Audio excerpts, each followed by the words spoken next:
This is the Defenders podcast on TV Podcast Industries. We're talking about WandaVision, episode 1. So, where did you two move from? What brought you here? How long have you been married? And why don't you have children yet? I think what my wife means to say is that we moved from... Yes, we moved from... And we were married. Yes, we were married. Well, moved from where? Married when? No, patients, Arthur, they're setting up their story. Let them tell it. Our story. Yes, what exactly is your story? Oh, just leave the poor kids alone. Well, really, I think it's a perfectly simple question. Honestly, why did you come here? Why? Damn it, why?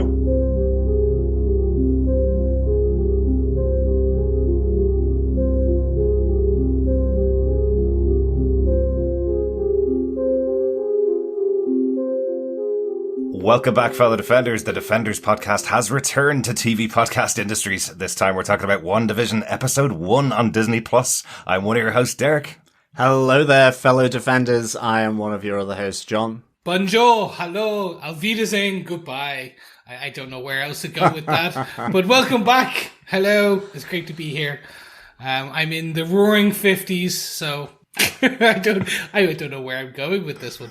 It's just, I went roaring 50s and I was going to say, they're all quite pleasant and kind of cordial back then. So hello. I'm wearing my pinny just to fit in. I'm cosplaying. I'm podcasting in a suit and tie. Because you have to do that all the time, suit, tie and hat, all the time when you're working. But we're back as the Defenders, boys. It's been over a year and a half, I think, since the last time we recorded as the Defenders. A couple of weeks. Yeah, okay, we'll talk about that. But the last Marvel TV show that we covered was Jessica Jones. We did season 3, episode 13 of Jessica Jones on the 26th of June 2019, guys. We're on the 14th of January 2021 now. So quite a long time since we've been in the Marvel Cinematic Universe, quite a long time since we've been in the Marvel TV Universe, and quite a long time since we've been the Defenders TV podcast. So kind of cool to be back with our fellow Defenders talking Marvel, isn't it? Yeah, definitely. It is. It feels like 10 years. Like, it's only been 2 years, but it feels like 10 years. I mean, even just like doing the Marvel 616 documentary series that we just did, the little sort of snippets of that documentary series, it was good saying... fellow Defenders. It was nice, wasn't it? Yes, it was nice. It was. And it's even better now doing it here with old Christoph in his new specs, there as well. Exactly. And hopefully our wonderful fellow Defenders, our listeners, are joining us for WandaVision. We are going to be covering just the first episode of the 2 episodes that were released on the 15th of January on Disney+. The reason why is because every episode of WandaVision is pretty different. They're talking about different eras. They're looking at different TV types or TV tropes. There's going to be a great one for you, Chris. Lots of tropes in here to discuss. So we've decided... Lots of bad tropes. Yes, absolutely. But we've decided to cover just the 1 episode, and then we'll cover the second episode at the weekend after everybody's gotten to see it. And hopefully, after seeing the episodes, you'll send us your thoughts about the episodes. You can email us to feedback@tvpodcastindustries.com with any thoughts you may have about WandaVision and what you think about the episodes. You can also join us over on our Facebook group at facebook.com/groups/TV Podcast Industries. I'll be putting up spoiler posts about each of the episodes of WandaVision as they are released on Disney+, and you can share your thoughts, spoiler filled as you want to, over there. Absolutely. And you can support us any way you wish. Remember, you can go over to our website at tvpodcastindustries.com and you can subscribe to us there on any Wiccan or Android loving podcast player. And we are over on Patreon as well at patreon.com/TV Podcast Industries. Mm-hmm. Yes, help us keep the lights on, help the gerbil. We feed the gerbil, he runs around the wheel, keeps the mics going. And still that gerbil in the wheel. Yes, back to being the gerbil in the wheel. It's just another song. He bites. I do not bite.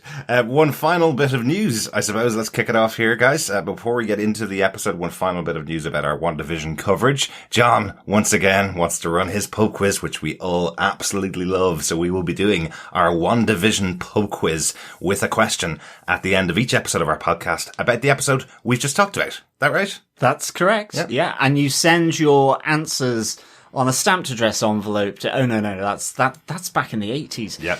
No, you send your answers to feedback@tvpodcastindustries.com. Please, in the subject line, just give the question number that your answer is to, so that we know what it refers to. Or hold them till the end of the season. We're going to have 9 questions, one for each episode. Hold them to the end of the season. Send them all in to us at feedback@tvpodcastindustries.com with all of your answers for the 9 questions. And you could be in with the chance of getting some WandaVision Funko Pops. I have put in a pre-order for them. There are a bunch of Funko Pops on their way to us to give away as goodies, as gifts to our listeners who get the most questions right in the pub quiz.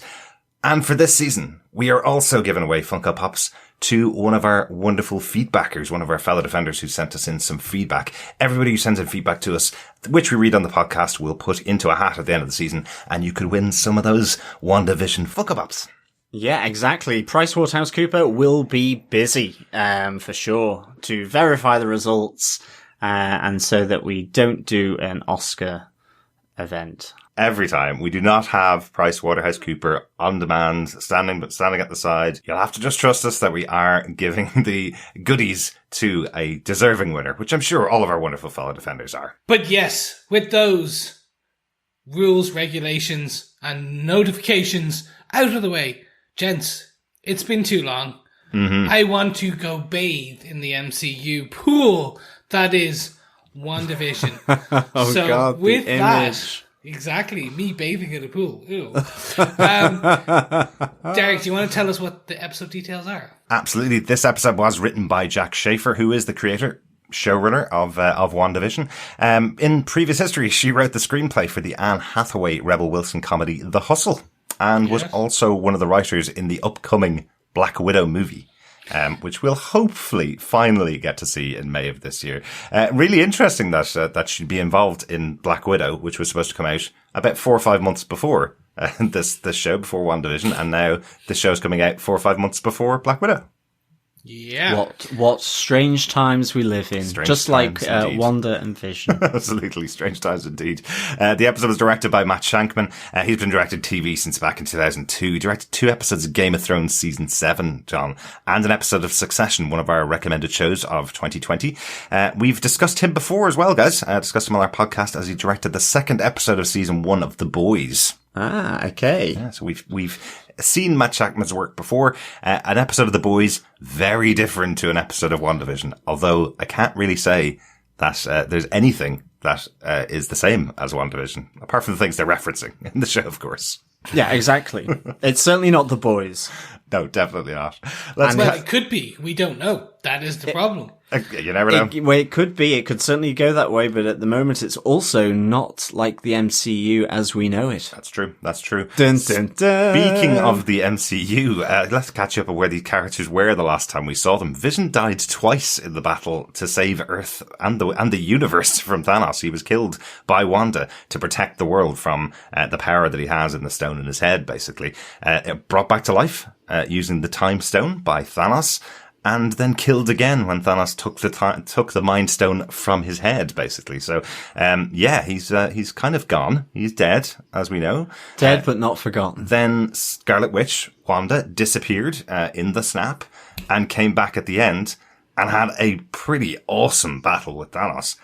One that she looked like she was going to win. She was pretty annoyed, wasn't she? Pretty hacked off. It's like the worst possible day at work. And yeah, really went to town on Thanos. Oh, big time, big time. And I think her big line, as we all remember, was, "You took everything from me," as she's about to destroy Thanos. And then, he gets out of there, pretty easily. But yeah, kind of shows you the power of her, shows you what happened what happened to Vision. He's destined to die, but, very different situation now. John, do you want to tell us where and when we are in WandaVision episode 1? Sure. Recently married Wanda and Vision move into their new perfect 1950s life, But there's just one thing. She's magic and he's an android. As Wanda gets to know her new neighbour, Agnes, who helps to plan dinner for a special occasion. But there's just one thing. She doesn't remember what the occasion is. Meanwhile, as Vision settles into his new job at Computational Systems Inc, he tries to impress his new boss, Mr. Hart. But there's just one thing. Nobody knows what the company does. After cooking an exotic meal for Mr. and Mrs. Hart, Wanda and Vision prove they're the perfect couple. But there's just one thing. They don't know where they've come from or when they were married. After successfully entertaining the Harts, Vision is heading for promotion. But there's just one thing. Nothing is as it seems, and they are being watched. Nice little twist there on the central trope of TV sitcom setups. Here's a new family that moved into the neighborhood, but there's just one thing. This is why our sitcom's unusual. Yeah. So that's where we are in the world of WandaVision. Everything seems like a very straightforward show. I think the first time we watched it, half-hour comedy, all seems very standard half-hour comedy, but there's just something going on in every scene to talk about. Well, standard 1950s comedy. True. You know, I can't imagine them doing that sort of stand-up or that sitcom without it being a reference and moving to something slightly darker. But gentlemen, it's been too long, and as I said, I'm dying to get wet.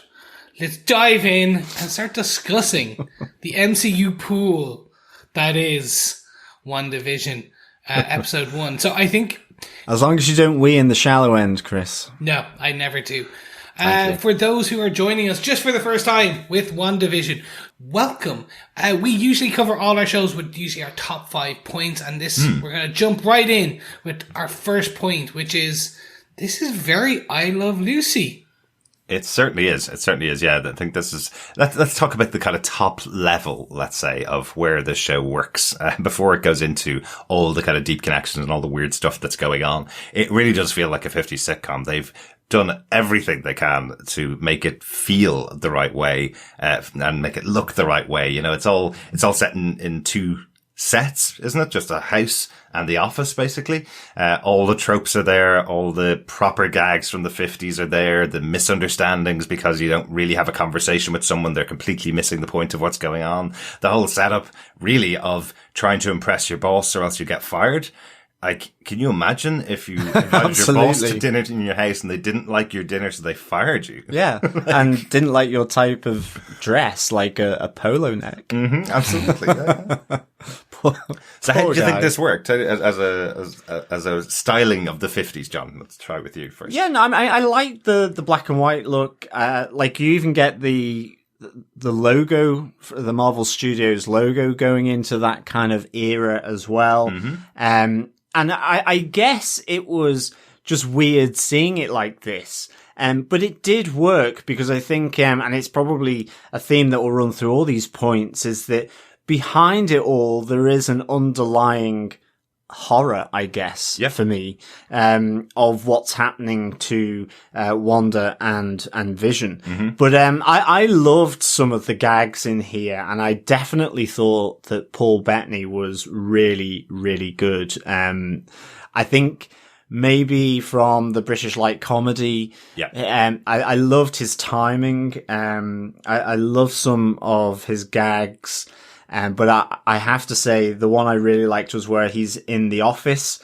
And I think it's Norm, the guy next to him, says, "You're like a human computer." And he's just like, "I'm certainly not. I'm a regular carbon-based life form made of organic matter, just like you, Norm." And it's just the way he delivered it, him on the ukulele. And I think my favorite gag was the lobster door knocker. I just thought that was awesome.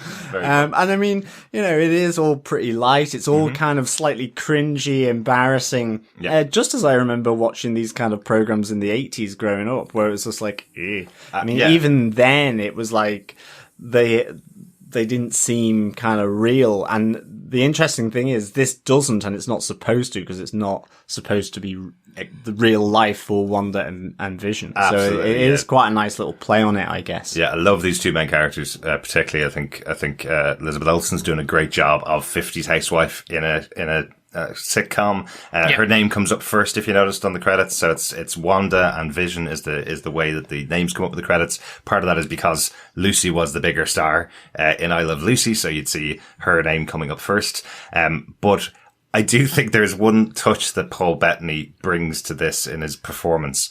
It's that TV was quite early in its time when these kind of shows came out. And you can see him playing to the audience almost, this live studio audience that's there. You can see him almost reading his lines like he'd be on stage in a comedy review. And he's actually pulling it off where he's looking exactly like some of the slightly poorer TV sitcom actors back in the 50s, I suppose, which is a great little touch to add and make him look like he's in that era as well. Chris, I have to ask, because it went through my head straight away when I was watching the episode, is this your absolute nightmare? A show of TV tropes from the 50s, not alone something recent? So, I don't have the cultural touchstone that is I Love Lucy. Mm-hmm. Now, as we get into the 60s, 70s, 80s, I have some of those sitcom touchstones. I've seen those reruns. I know I Love Lucy. Yeah. I'm pretty sure I've never sat down and watched one episode. Homework for next week, Chris. Yeah, it's going to be. There is not a nightmare. It's just a cringe worthiness to it where I'm like, it's. So I'll have two things. One, I do really enjoy the black and white aspect to this because it is so unusual. Mm-hmm. Although they don't have that kind of chromatic kind of film grain to it, the black and white, which I think is missing. So it's just black and white, but it's black and white high def, 4K, like 1080p. You still can see all the details. So I'm like, do you know what would really just bring it back if they had have added that kind of 50s film grain to it? The chromatic abrasion that they have in some of the kind of other shows. I guess. That's one thing. It felt weird because it looks out of place because when you're watching a 4K stream that's like HDR and Elizabeth Olsen looks almost lifelike, but black and white, it's just, there's an uncanny valley to it slightly. Okay. Yeah. I think that might be on purpose as well. Remember, the whole show is kind of the uncanny valley of this shouldn't really be happening as well, right? It's the weird thing though as well, isn't it? That basically all the women just look starched to death in there. Yes. Everything, it's like the hairspray has been dumped on the head, and the dresses just keep their shape all the time. And it in that sense, it's really kind of done very well for that era. And the men are always in suits. I mean, I just think like, weddings, maybe important days at work. And it's like, I very rarely wear a suit. Exactly. And in fact, I think the last time I wore a suit was at Chris's wedding. I certainly couldn't imagine relaxing at home of an evening in a suit. I'd be like, it would be a nightmare. But it is really good how they tap into that. Yeah, but remember, they went to bed at like 7 p.m, so they'd be in their pajamas from like 7 p.m. back in the 50s. I guess. But it's just great how they tap into something that, now we're looking going, that is unreal. Yeah. And for the show, it is unreal for them. Exactly. But all the tropes of I suppose the nosy neighbour or the helpful neighbour always sort of popping a head through the door. How many people's alarms and, the Google Nests will be going mental and police would be being called, and all this kind of thing. Your neighbour popped over without calling in advance. Like, and who has lobster in their house, I guess. Excuse me, hold on. Sorry. Let me just go check my fridge because I'm pretty sure. As part of a 3-course meal as well. It's not even the central thing that she's cooking. 4-course meal. Yeah, true. One of the other gags that I like, one of the other tropes, because it's the 1950s that I really liked in here was just that they can get away with any weirdness with Wanda by saying she's European, and the answer and the response from the hearts just being, well, that's very exotic, isn't it? She's made breakfast for dinner in the 50s, and they're going, oh, that's very exotic, isn't it? That's very European, grand, and get away with it. It's a real trope of these kind of shows. There's something that a loophole that allows them to get out of really weird situations, which I liked. I might adopt the welcoming style, the hands over over the eyes. In future, once COVID passes and we can touch people and shake hands and all that, I will, I shall be using the hand over the eyes greeting. I think that is, that's the possibly joke, quite good. That is the joke that worked best for me as well, when Mrs. Hart is leaving and she puts her hands over the eyes and said, "I was very happy with the meal, thank you," and leaves. That was very funny. It was really, really good to see Deborah Jo Rupp as Mrs. Hart from that 70s show. Kitty on that 70s show. Yeah, just really, really good. And it felt very natural for her, as well, a bit with Paul Bettany, because in that sense, that 70s show is almost just a colorized version, a bit different, obviously, but it's that same style, or it comes from that same school. So that was great to see her. Yeah, I think that, but before we move on to some kind of literally what's behind and the deeper meaning and stuff like that, I think now, for those who are joining for the first time, we watch one episode, record. Yeah. So we have yet to watch episode 2. As I'm sitting here, I'm like, and I know episode 2's there, and I'm happy about it because I know I can kind of jump right in. There's an element where I think if this is going to be a tough thing to digest for a lot of people, I think. Mm-hmm. I guess so. It's just something. I think it's something so different. There's something so unique, but very much so different about this episode, this show, that I'm like, there's a reason I Love Lucy is from the 50s. We've evolved in our TV, and there's a reason they're tropes because they've been used so much. And absolutely, this storyline of trying to impress the boss and 2 sets and just the very, very tough delivery of lines. Not the actors delivering the lines. It's just the actual lines are written from, and that's the thing I both love and is cringy, is they embody this show and this style and this I Love Lucy. It's just like, oh, that husband of mine. It's exactly, just absolutely. Yeah. I can really see the casual fan coming on and watching this and kind of going, they flick it on and go, "Oh, I've heard there's a new Marvel show," and turn it on, and then for the next time a new episode is released, did they go, "That's that black and white show. I'm not watching that. Where's the punching and fighting?" Absolutely. Or whatever they're expecting from this. So yeah, I think we'll probably talk about that a bit more when we're wrapping up the episode as to what our overall feelings on the episode are. But let's talk about the deeper kind of elements of the show, because, that's the inspiration for the show in the 50s, the I Love Lucy. But it's what's going on behind everything that's going on in the show. Our case note number 2, what's going on behind the laugh track? Because I think that's so much more interesting, isn't it? It's that crazy, what is it? Computational systems. It's like, what do we do? Where we do computational systems? What? Yeah. There's enough questions raised. There's enough words. There's something off. And that's the actual one thing I have to give to this show. They lean into it being off. So the zeroing in on Elizabeth Olsen's face as Wanda when she's confused and just like, what, why? And the perfect example is that end scene where, as you said, Kitty, I can't remember, Mrs. Hart, is just stop it. It gets uncomfortable. And then you zero in on Wanda's face and her face is uncomfortable. Yeah, this is as Mr. Hart is choking on some dinner that he's had after he's been giving out to them for not knowing their past, not knowing their history. Yeah. He starts choking on a piece of food, falls to the ground, and the scene goes on for so long that it does feel, hang on a second, this is really uncomfortable.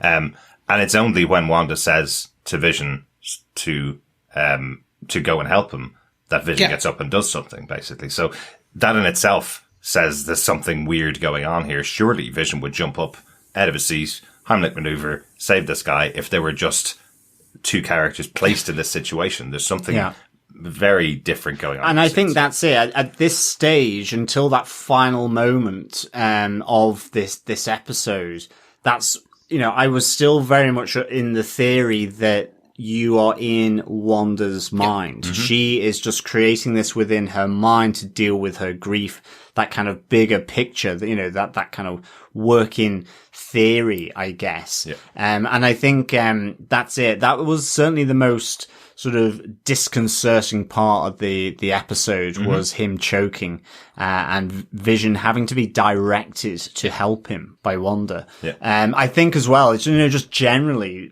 to the point, this second point of the laugh track, that is kind of, it's jarring because it was, as you were saying, when we watched it, Derek, and I've watched this twice now, and I felt I needed to watch it twice actually to kind of get over the shock of the black and white for the first time, in a sense, and how truthfully they go to the 1950s here, and those tropes that we talked about there previously. But it's the laugh track is disconcerting because behind it, actually, a lot of what they're saying is pretty dark. It's pretty sounds pretty bad for them, in that they don't know how they got there. They don't know what this date is.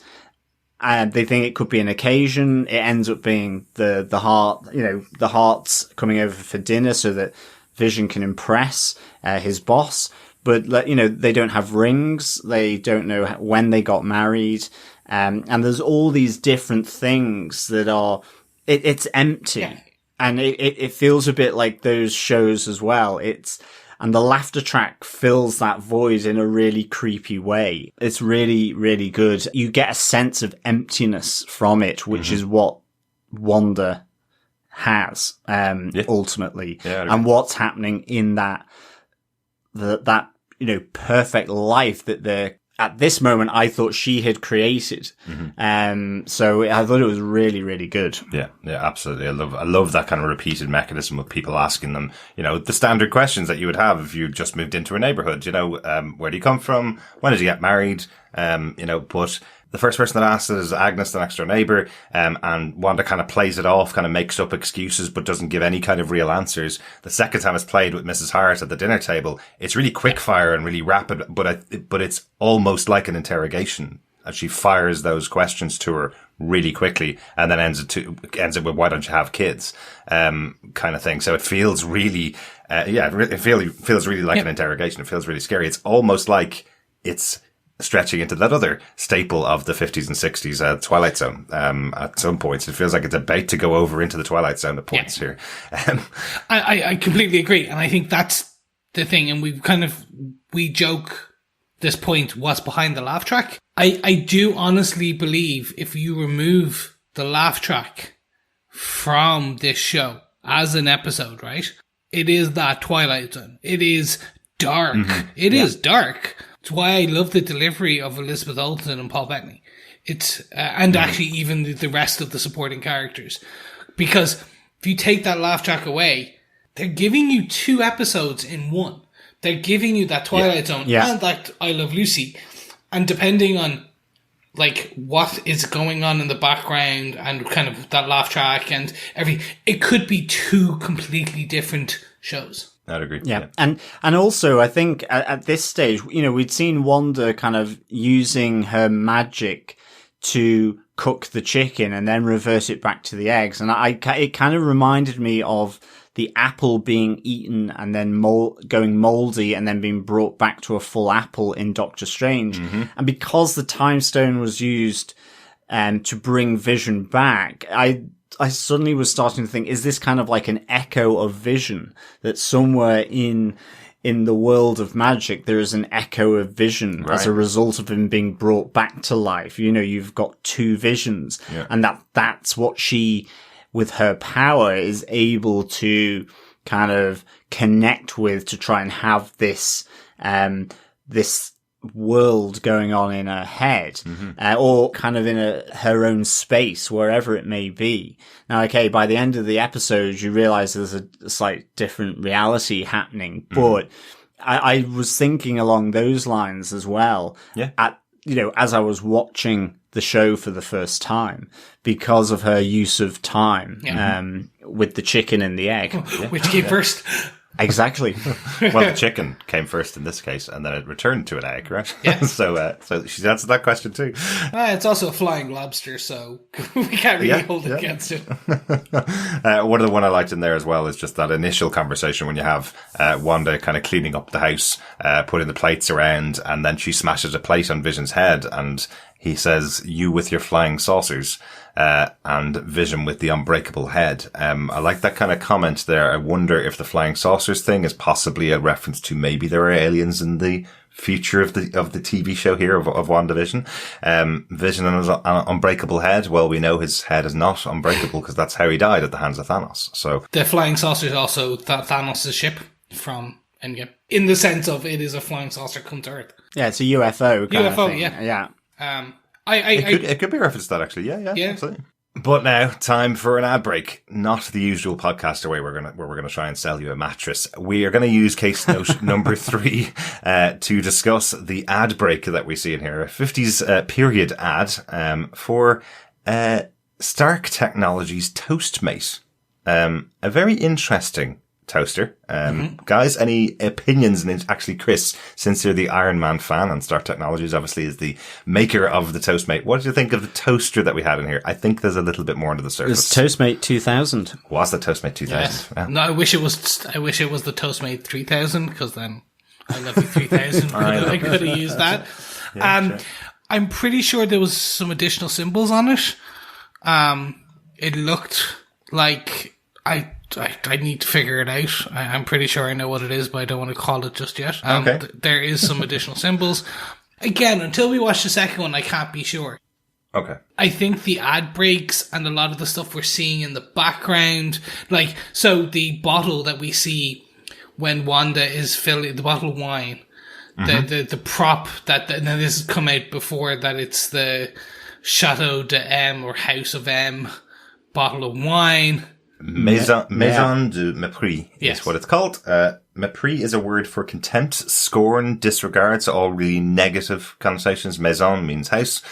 So House of M, as you correctly say, is possibly what the reference is, but also a bottle of wine named House of Contempt, Scorn, Disregard, Despair. I don't think you'd sell very many bottles of wine. I know people don't tend to translate the names on the bottles of wine, but you probably wouldn't sell that many if they're named that way.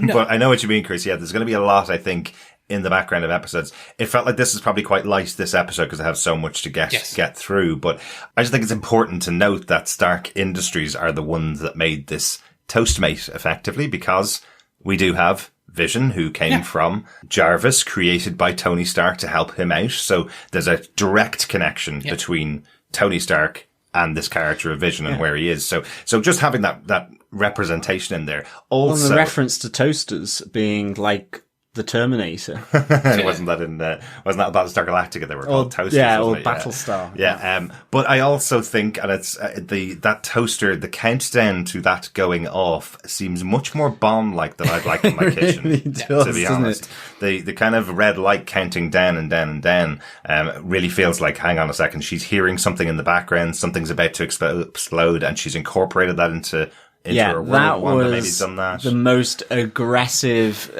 toaster tick down I've ever heard. I was thinking it was going to explode or something. Yeah. And to be honest, that could happen, given that it also can house cherry pie, open cheese sandwiches, or meatloaf. Yeah. So I just don't know how a cherry pie would remain, unless there was a bottom sort of drawer that you put it in. I mean, how would that ever be able to go into a toaster? Never ever cook your cheese on toast by putting cheese on toast and putting it vertically into a toaster. It's not a good idea. Howard Stark was known as very much over-promising, or he was massively amazing with his technology, but he was very much into kind of providing the next dream for people. So this might have been what they wanted. And they're advertising it for, quote, clever housewives, which I guess, again, it's in that 1950s trope that it's the woman in the house doing the housework, the cooking and all this kind of thing. But certainly it seems as though Stark Industries is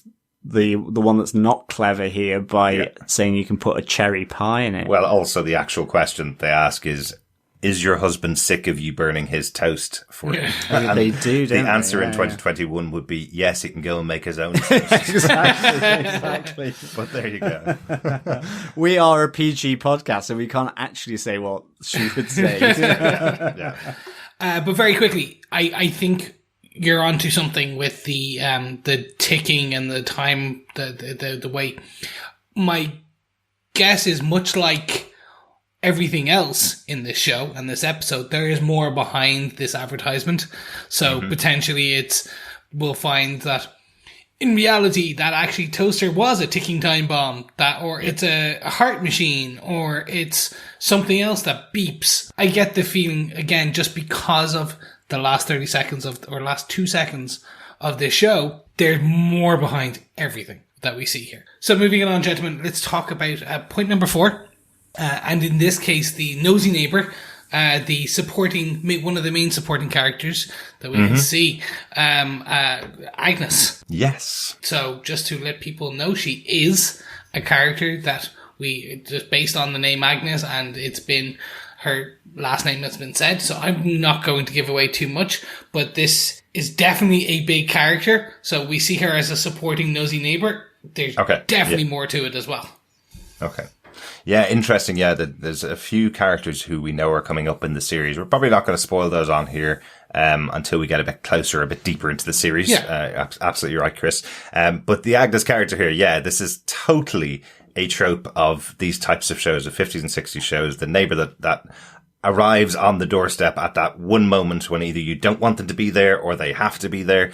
I wonder, is that trope a bit different in this show? Is she potentially connected to whoever's watching what's going on? Is she potentially arriving at the right time or arriving at certain moments because she's watching on, like the Truman Show, for example? That she's kind of placed there to watch over what's going on with Wanda and Vision. That's what I thought, because it is the nosy neighbor trope. I mean, on the face of it, that's what you remember from those shows, and even just people going to their neighbours, being more neighbourly, but it's also when we could leave our homes. But it's also exactly. But Agnes is always popping in. You have to have that trust, and whether in this world, in this 1950s perfect world of Wanda and Vision, she's abusing that trust because she's popping in to keep tabs on them. But I like it that on the face of it, she's got the mother-in-law joke. I'm the neighbor to the right. What's your bridge? Right, not your right. Yeah. What's your bridge game? She's got this off-screen husband in Ralph. There's, who doesn't have a 4-course dinner party, food just lying around to bring over, all these kind of different things. Wouldn't have a 4-course meal ready to go, the magazines telling her that, to impress her man in Vision with the candles, which I loved, actually. I loved this touch, the kind of the headscarf over the lamp to give it a more sultry, lighting. I thought that was really quite good. So I really, on the face of it, I think she's really well kind of observed, but I agree with Chris. I reckon there's more to it. And like you say, the Truman Show idea of her being kind of watched and monitored. Yeah. So first, I love Kathryn Hahn. I just love her as an actress. She is, the delivery, it's just always fantastic in most of what she's in. And I think she'll be introduced to a lot of people from her comedic perspective for this show. The way I see it from this episode is she's potentially trying to help. I don't see her as the supporting kind of, as you said, the Truman Show, the kind of cast. If anything, she seems as confused, but she's delivering certain lines as almost the same way that Mrs. Hart was delivering certain lines. And then that stop it is breaking character, breaking lines, breaking script. And you see that with the what she does in this as well. The way that there's certain lines that she delivers as well that seem almost like she's breaking script. And I think that I'm wondering if that be the same way that Wanda breaks script later on, where she's like tells Vision to save him, to save Mr. Hurt. There's this breaking of script aspect. So I'd love to, I can't wait to see again, these are all theories with 30 minutes of TV. Exactly. Well, welcome to WandaVision, people. Welcome to Defenders. This is what I do. Yes, have some theories as we go. And, you know, the good thing is we can go straight on to the second episode after we finish talking about this one. So we'll hopefully get a bit more information about what's going on in the world of WandaVision. Yeah. One final point, though, which is the finale, the end of the episode, because as we mentioned right from the beginning of the episode, from those wonderful opening theme tune of WandaVision. Really good, really fun, theme tune written by, the team that brought you, Book of Mormon. Oh. And the wonderful, Disney or wonderful Pixar movie, Coco. Absolutely amazing. And some other Disney movie, Frozen, is it? Oh, never heard of that. Yeah, but great to have a kind of 50s style theme tune right at the start going all the way through this episode, and it all seems pretty kind of standard. It's kind of standard 50s show with, as we mentioned, a bit of odd stuff going on in the background. And as the show ends and they smile for the camera, it pans back to somebody watching on. Yeah, who's watching Wanda? This is really good, and it's the idea now that, you know, my theory that it's in Wanda's mind. It's suddenly it's more like the Truman Show, or someone is holding Wanda in place here, or she's being monitored maybe wherever she is, and we get a few. It was only the second time where I saw the sword symbol on the screen and the notebook. Sword, shield in space, I guess, even though that's technically not true. I know. Do you know, before we even started podcasting, I told John not to say shield in space, because it's not shield in space. Well, you know, we've got plenty. Agency with a different acronym. I know. And Nick Fury had hardly any involvement with them at all. It's kind of like Moon Knight, Batman in Marvel. I know, that kind of thing. I know, I'm being controversial now, but we do see this symbol of a sword with a circle around it on the notebook by the person who's watching it. Yep. And I felt that it was a female. Again, I'm just wondering if that's Agnes in maybe the real world. Agnes in space. Agnes in space. Well, there's certainly a sitcom there that we can go to in WandaVision. And then on I think one of the computer screens next to the TV, the old TV, you had it in the bottom corner, of the data that's coming out from that computer, I guess. Yeah. So a really intriguing final scene. I did not think we would bring that up. So, yes, that symbol is also on the toaster. Oh, very good. Yeah. Very good. It's baked into the actual design on the toaster. So baked in or toasted in? Above the light? Yeah. Yeah. Okay, yeah. Which is interesting because it's not a Stark symbol. No, exactly. That was one of the I was looking for the S and the T and on the Stark, and I was like, oh yeah, that's not there. Why? The sword's heavily involved in there, definitely. I know we have a bunch of other podcasters that listen to our podcast as well. We have a lot of wonderful podcasters like ourselves, who may recognize the other piece of equipment that was in that monitoring booth, let's say. A piece of equipment that every podcaster who gets enough money wants to buy. It's a mixer, specifically created for podcasting by a company called Rode, who make, I know, all of our microphones, but it's about a 600 quid piece of kit, called the Rodecaster Pro, and it's very, very prominent right there. A little bit of product placement for Rode. I wonder if this is just a podcaster who's making her podcast on Wanda and Vision. It could very well be. Just like all of us. So it's basically Deadpool. They're breaking the fourth wall. Yeah, exactly. It'll pull back, and it's not a sword symbol. It's just the new TV podcast industry symbol. That's surprise. I'm so excited by this ending. So this is the bit that I'm like, it's so weird. It's so jarring going in the first 27 minutes, 28 minutes of this show. Not jarring in a good way. I mean, I have to say, but it is. This. I think you're right. I think that's the challenge for the show. Is it is jarring, and it's, as Derek says, and you've said, the casual listener potentially, or casual watcher, I should say, it may not be their thing. Yeah. It may not float their boat, and before it's finished, they could have turned off. Yeah. Who knows? I think that's going to be the interesting part. Oh, and one final thing on the end of the show is, I just thought we had gone through the Bond opening sequence, because you get the kind of the colour end credits, and they look like opening credits. And I just thought, because this was a double header, 2 episodes, I wondered whether it was merged in or it was part of the first episode, because I felt we were about to go into a whole new thing right at the end, and it was going to be a continuation of episode 1, and this was just like the music credits and the opening scene of Bond. We'd just been treated to a 30-minute prelude to then another 30 minutes, and I thought that was kind of interesting.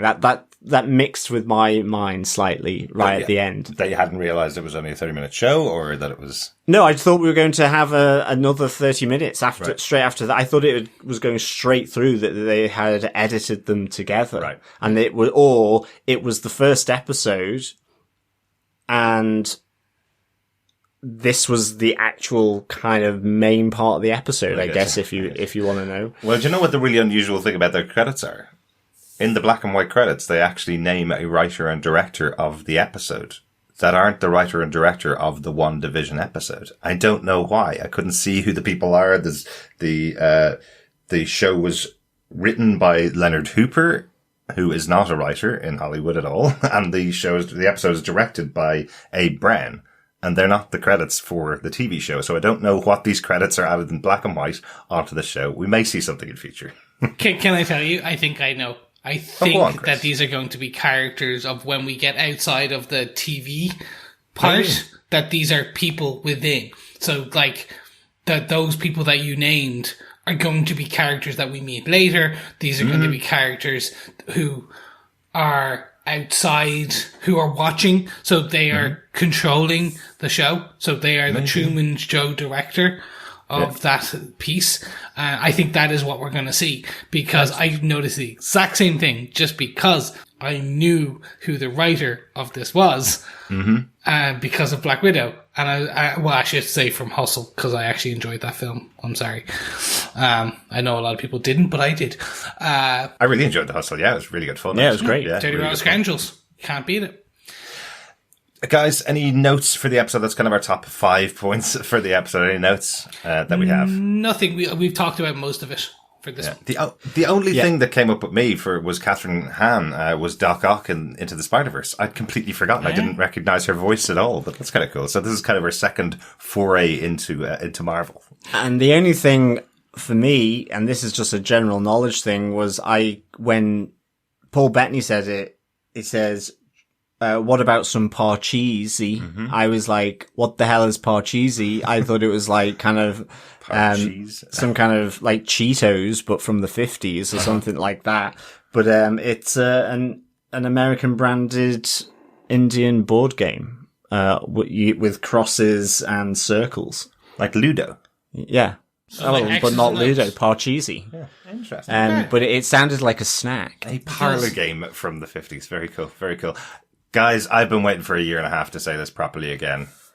So, will we start with Chris? Chris, do you defend WandaVision Episode 1? Do I defend it? Yes, I do. Do I think the overall world and audience will defend it? I don't know until I watch Episode 2.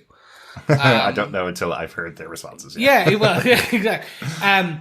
This is a weird opening. I loved it. It's interesting. I would binge into this second episode if it wasn't for this podcast, because the person I watched it with went, I don't know about this, literally as those credits went on.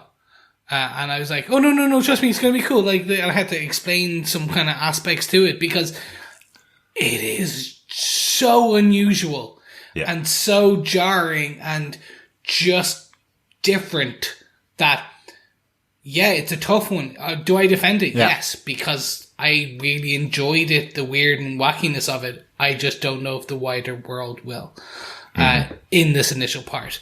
But there you go. John, do you defend this episode of WandaVision? I do defend this episode of WandaVision. Like yourself, I think it's a tough one in the sense of it's just not what you're expecting, which is fantastic. And I think absolutely watch it again with a different kind of mindset of it being a horror, and that actually in some ways you should be ignoring that laughter track because I think the first time I literally just kind of watched it. I let it just sort of waft over me in a sense. And it is weird, seeing that whole thing, from the 50s being done so well. But I think it's clever because it is about it not being real for today and not being real for them. I think it's got horror in there. It has, all these different things, and that ending is just like, okay, I want to know who's watching them. What is this? So I absolutely defend this episode. I would give this 4.5 lobster door knockers out of 5.